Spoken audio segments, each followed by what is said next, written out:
Every now and then, a political interview comes along that people simply cannot stop talking about.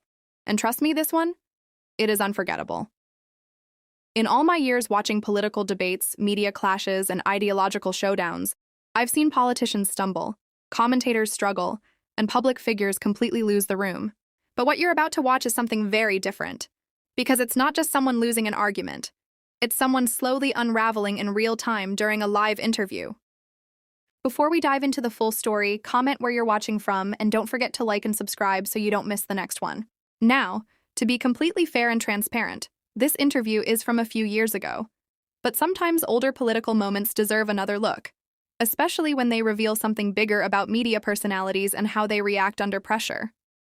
In this video, we're revisiting the moment many people say political commentator Ben Shapiro found himself completely on the back foot during a tense exchange with a British journalist. Watch this one all the way through, because toward the end, I'll give you my honest thoughts on what really happened here. Ben Shapiro, you're followed by millions of people online and on social media. You're one of the biggest names in American conservatism. What is it you think you're tapping into? Well, I think that there are a couple of things. One, there is actually a hunger for different ideas. The monolithic nature of the United States media is pretty evident in terms of its politics. People tend to agree on essentially the liberal point of view and increasingly a radical leftist point of view in the media. And obviously, I speak in response to that. At the same time, I try to provide an honest take on the issues of the day, and that means that I am not beholden to the Republican Party, for example. It means that I am going to speak out whenever I think that a principle is being violated, just no matter who is doing the violation. You worked for the right-wing Breitbart website, but you left over its support for Donald Trump. And I think you said you'd never vote for Mr. Trump. Why is that? Well, in 2016, the Breitbart made a hard turn in favor of one particular candidate, and that's their prerogative. Lots of publications have an editorial point of view, and Breitbart was one of those. The reason that I left Breitbart specifically was because of an incident in which a Breitbart reporter, a female reporter, was grabbed on the arm by Corey Lewandowski, then the campaign manager for President Trump, and was bruised on the arm, and then Corey Lewandowski proceeded to lie about it, and Breitbart proceeded to throw its own reporter under the bus, suggest that she was lying or making this up. And at that point, I determined that I could no longer work for a publication that wasn't even willing to stand up for its own reporters, and instead would throw those reporters under the bus in favor of a candidate that it sought to back. Haven't you lost your battle for the Republican Party, though? Isn't the Republican Party now the party of Trump? No, I mean, I think that the Republican Party is always the party of whomever is the president, technically speaking. But in terms of who are the sort of the thought leaders inside the conservative movement, who are the people who are driving a lot of the discussion inside the conservative movement, I don't think that's correct at all. I think that most Republicans see President Trump as a vehicle for their policy preferences, but that doesn't necessarily mean that they agree with all of his personal foibles or the way that he behaves or the things that he says. And I think a lot of Republicans respond in anger to the media attacking President Trump mainly out of a reactionary and half-appropriate upset that the media seem to have a double standard when it comes to covering certain politicians. I'm interested that you think there's a thought movement inside the Republican Party. I mean, haven't the Conservatives run out of ideas in America? All the new policies, the Medicare for all, $15 minimum wage, the Green New Deal, they're all coming from the left, and they're popular. Well, frankly, I'm confused by the idea that any of those are particularly new ideas. I mean, most of those ideas have been around since Franklin Delano Roosevelt at the very earliest, or at the very latest, rather. Some of them go all the way back to Woodrow Wilson. But the idea that new ideas are absent in the Republican Party is obviously untrue. We have a very strong debate that goes on inside sort of the conservative halls of intelligentsia about what is the appropriate action to take with regard to the medical system. Should global warming be considered a real threat, or should global warming be considered something that technology will solve? And if so, what are the best aspects of solving that? Now, there's a rich intellectual debate on the right about nationalism versus patriotism, for example, or populism versus free marketeerism. That debate is happening on the right to sort of suggest that the right in America is bereft of ideas, but the left is full of ideas. Number one, not all ideas are good ideas. I mean, AOC is pretty good evidence of that. I'm a big fan of some old ideas myself that I think are pretty good. But beyond that, I think that it is intellectual sneering of the highest order to suggest that only the left has new and decent ideas. Some of the ideas that are popular in your side of politics would seem to take us back to the Dark Ages, Georgia, new abortion laws, which you are much in favor of, that a woman who miscarries could get 30 years. A Georgian woman who travels to another state for an abortion procedure could get 10 years. These are extreme hard policies. Well, okay, a couple of things. One, I'm not sure. I mean, frankly, I don't know whether are you an objective journalist or are you an opinion journalist? I'm a journalist that asks questions.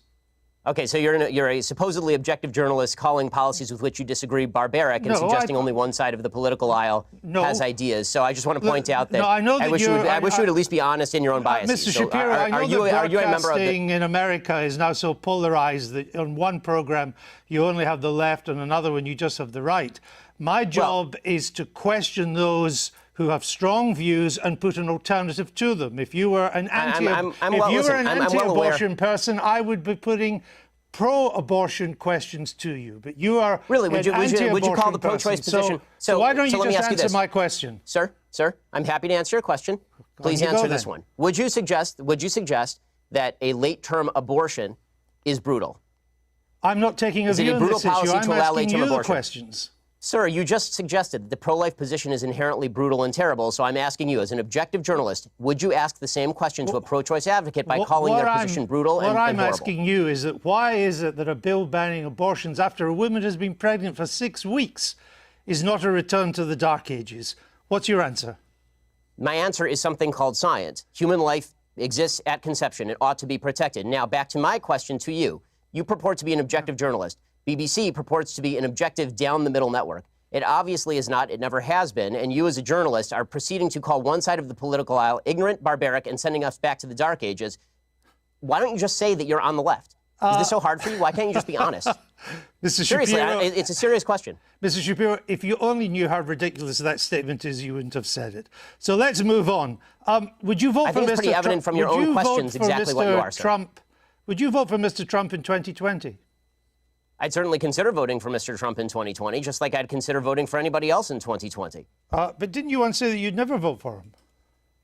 I said that I wouldn't vote for him in 2016. And then I wrote a column for National Review explaining the conditions under which I might change my mind. You're a culture war warrior. Isn't he largely on your side? You wrote once it was unlikely he'd appoint conservative judges to the Supreme Court. He has. Right. So you were wrong. I like many of President Trump's policies, even if I still have serious reservations about his personality and character. Do you think there's a Democrat that could beat him in 2020? Sure, I think there are several Democrats who could beat him in 2020. Who would have the best chance? I think that Joe Biden is likeliest to beat him, considering that he has significant appeal in a lot of the Rust Belt, in places like Pennsylvania, Michigan, Wisconsin, the places that President Trump needs to win to retain the presidency. And Joe Biden also has a long history in politics, which means that the American people already have sort of a preconceived vision of him. President Trump, as a campaigner, is very good at dragging unknowns through the mud or at exposing details about people that are previously sort of covered up. But when it comes to Joe Biden, he's been well exposed for a very long time. Most people know him, and he's not nearly as unpopular even going in as Hillary Clinton was in 2016. So if it was a close race between Mr. Biden and Mr. Trump, you would, from what you say, I think, probably go for Mr. Trump. Yes, I would vote for Mr. Trump if it were a race between Biden and Trump, because I think that the damage that President Trump has done to the country on a character and rhetorical level has already been done and cannot be undone. I don't see it as getting worse day by day. That is the new status quo, unfortunately. Now the question becomes which policies I would most like to see enacted, and Trump's policy preferences are closer to my own than Joe Biden's are. Now, you're a star of new media, of conservative new media. You and others on the left and the right, you position yourselves as supposed tellers of hard truths. But haven't you all just really coarsened public discourse in America and exacerbated its divisions? You know, it's kind of odd to be hearing about me coarsening public discourse when you call policies you disagree with brutal and bringing us back to the Dark Ages, sir. The point, I don't want to return to it, but the point was to put a position for you to reply to it. And I thought we covered that. I'll put some of the points too, because on your videos, characterization of issues is part of the problem in the coarsening of public debate. Well, maybe it's also part of your problem too, because we have from your YouTube videos, Ben Shapiro destroys the abortion argument. Ben Shapiro destroys transgenderism and abortion. Is that not a kind of coarse public discourse? Well, are those videos labeled by me? I have no idea. But why are you picking out? Why are you? I have a question. Why are you picking out random YouTube videos put up by people who are not me? Are you and then attributing the titles to me? Are you unhappy with the way they've been described? I think that people can describe me however they please. It's a free country, and I'm all in favor of a public debate. If you watch the actual clips, they are generally civil conversations between me and somebody who disagrees with me. You say in your new book, you suggest that America's largest struggle at the moment is, quote, the struggle for our national soul. We are so angry at each other right now. And I think that's true. I've just returned from the United States. But aren't you part of the problem with the way you go about your discourse, not the solution? I think we can all do better in our discourse, but the fact that I've reached out to so many people across the aisle to have conversations with them is pretty evident. The fact that I was willing to walk from a publication that was paying me money over principle is pretty evident. The fact that I've called out President Trump, a member of a party of which I am a member, repeatedly when I think that he has done things that are immoral, I think is decent evidence that I'm looking at least for a civil conversation. Well, as you say in your book, you say that there's quite a key phrase, we are so angry at each other right now. But as I say, aren't you part of that anger? Aren't you encouraging that anger? For example, you described Mr. Obama's State of the Union address in 2012 as fascist mentality in action. Well, I think that if you want to argue with the characterization, then we can talk about what exactly his State of the Union address said. Is it charged language in politics? Sure. The problem that I have is not with charged language in politics, which I'm generally in favor of. I like a robust public debate and a very loud and spirited public debate. I have no problem with that whatsoever. What I'm talking about is the assumption that people with whom we disagree politically are inherently of bad character or, in your words, want to bring us back to the dark ages. But again, it was your description of the State of the Union address in 2012 as fascist. The wording of President Trump's 2012 address was bad and wrong. That's all. There are plenty of things that are bad and wrong, but it doesn't make them fascist. Well, I suppose that's true. But if you would like to, again, if you'd like to read me the column out loud, I suppose I can critique it for you. Oh, well, again, with Mr. Obama, you said, and you're Jewish yourself. I only mention that because to put this in context. The Jews who vote for Obama are, by and large, Jews in name only. Ginos, you call them.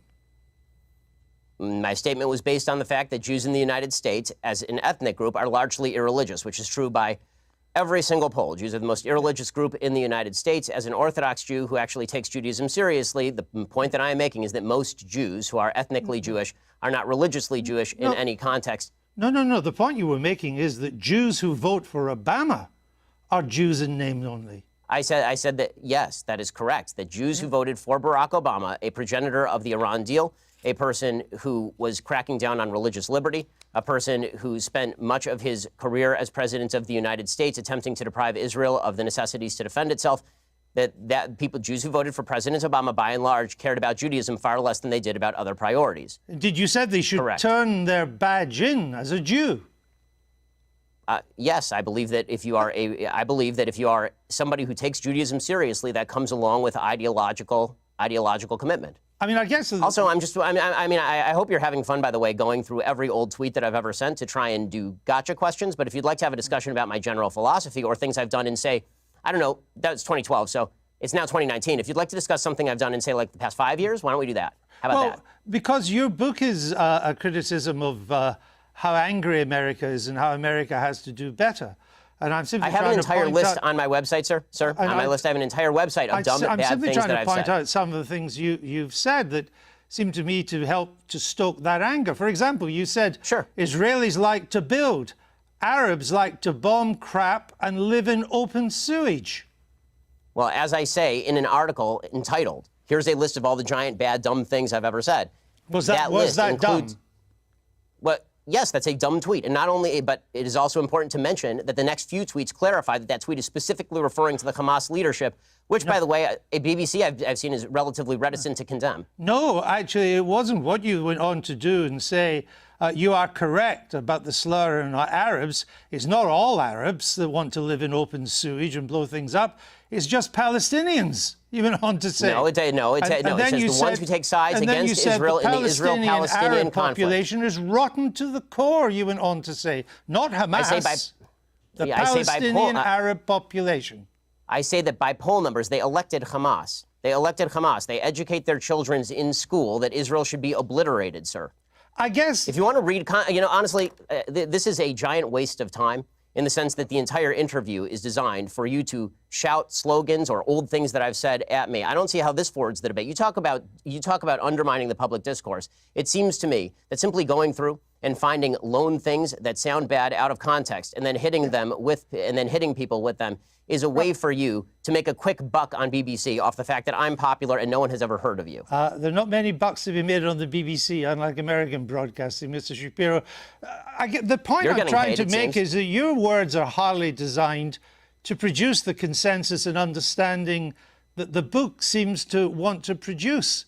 That's my point, that you write about, Judeo-Christian culture and so on, but so much of what you've said in the past would seem to turn its back on Judeo-Christian culture.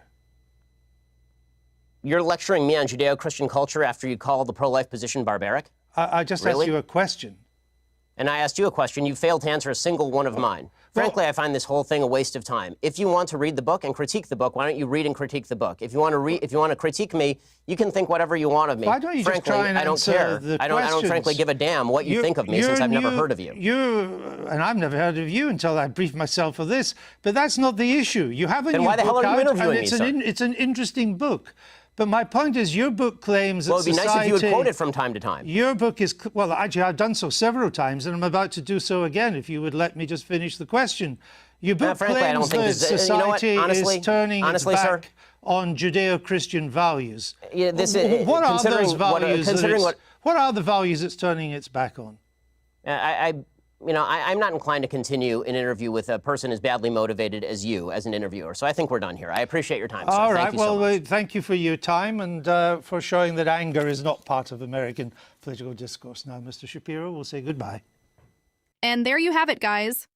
Honestly, after watching that entire exchange from start to finish, there really is a lot to unpack here. First of all, quick apology if you noticed anything distracting popping up on the screen during parts of the video. Appreciate you sticking with it regardless. But let's talk about what we all just watched for a second. Because whether you agree with Ben Shapiro politically or not, that interview clearly did not go the way many people expected. What stood out to me wasn't even necessarily the disagreement itself. Political interviews are supposed to be tense. Tough questions are part of the game. That comes with the territory when you position yourself as someone who debates ideas publicly and builds a brand around challenging opponents. But what made this moment so fascinating is how quickly things seemed to escalate once the pressure started building. You could literally feel the frustration rising throughout the interview. The back and forth became more tense, the tone shifted, and eventually it stopped feeling like a debate and started feeling like two people talking completely past one another. And when that happens on live television, people are always going to have strong opinions. Now look, to be fair, this interview is from 2019, so yes, it's several years old. But every once in a while, certain political moments deserve to be revisited because they become part of a bigger conversation. People still bring this interview up today because, depending on who you ask, it either exposed weaknesses in Ben Shapiro's approach under pressure or showed what happens when interviews become overly confrontational. That's why clips like this never really disappear from the internet. But now I want to hear from you guys. Have you seen this interview before? And if this was your first time watching it, what did you honestly think? Who do you think handled this exchange better? Let me know down below because I already know this one is going to spark some debate. And if you enjoyed the video and want more political commentary like this, make sure you hit that subscribe button and join the family.